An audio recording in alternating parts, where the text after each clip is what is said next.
আর এই লীলাকে আস্বাদনকারী জগতে একমাত্র মহা মহা বৈষ্ণব ভক্তজন।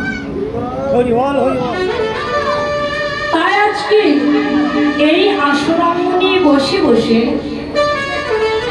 এই অপ্রাকৃত লীলাকে আমরা যে যতটুকু ভাবনা করব সে ততটুকুই বুঝিবারে পারব।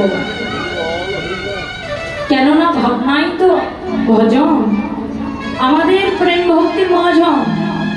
শ্রী নরোত্তম ঠাকুর মহাশয় জানালেন, সাধনে ভাবিব যাহা সিদ্ধ দেহে পাব তাহা।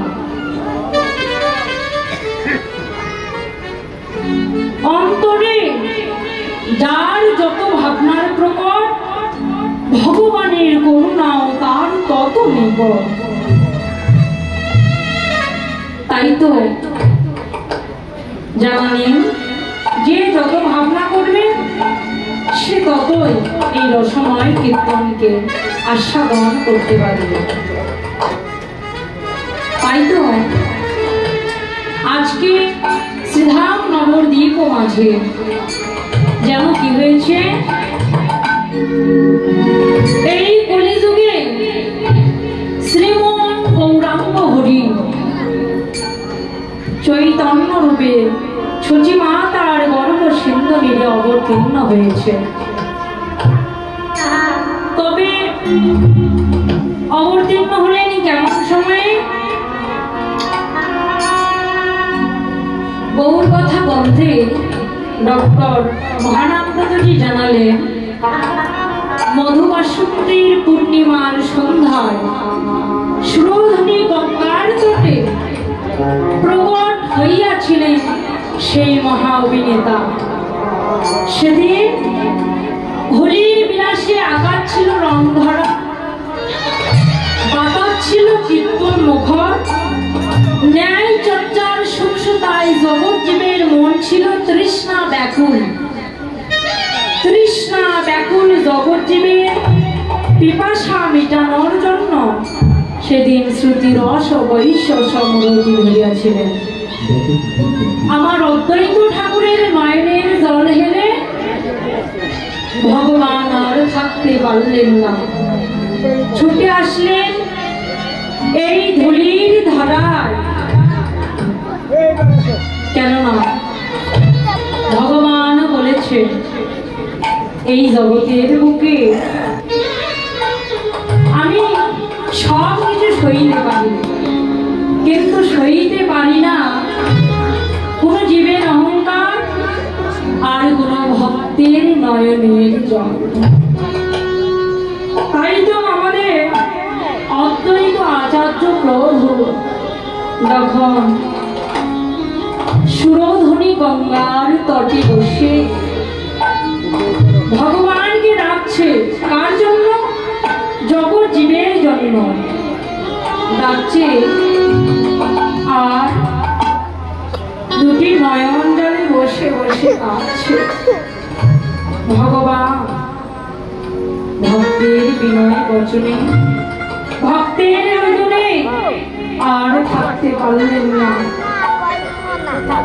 ছুটে আসলেন ধুলির ধরায় সেই গোলকের ভালোবাসা ছড়াইয়া দিতে, আর এই মত্তের ভালোবাসা লুটিয়া লইতে এবার চৈতন্য মহাপ্রভু আবির্ভূত হয়েছে। কলির জগৎজীব আমাদের এমনই সৌভাগ্য যে কলিযুগে মহাপ্রভু চৈতন্য রূপে অবতীর্ণ হয়েছে। কেন?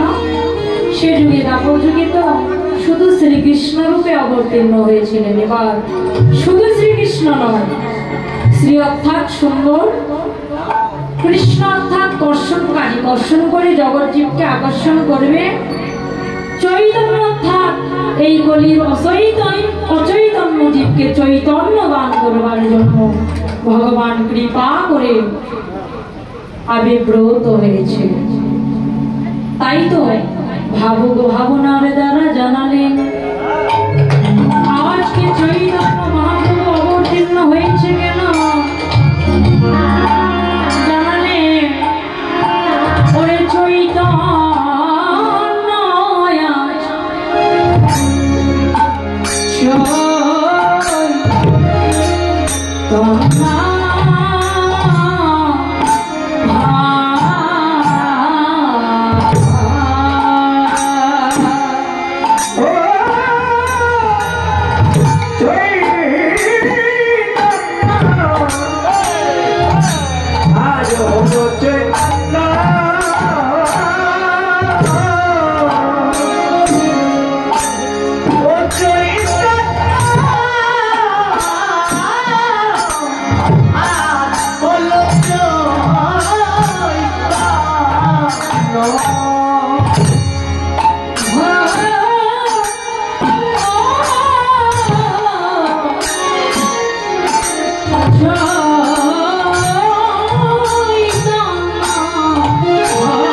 Chaitanya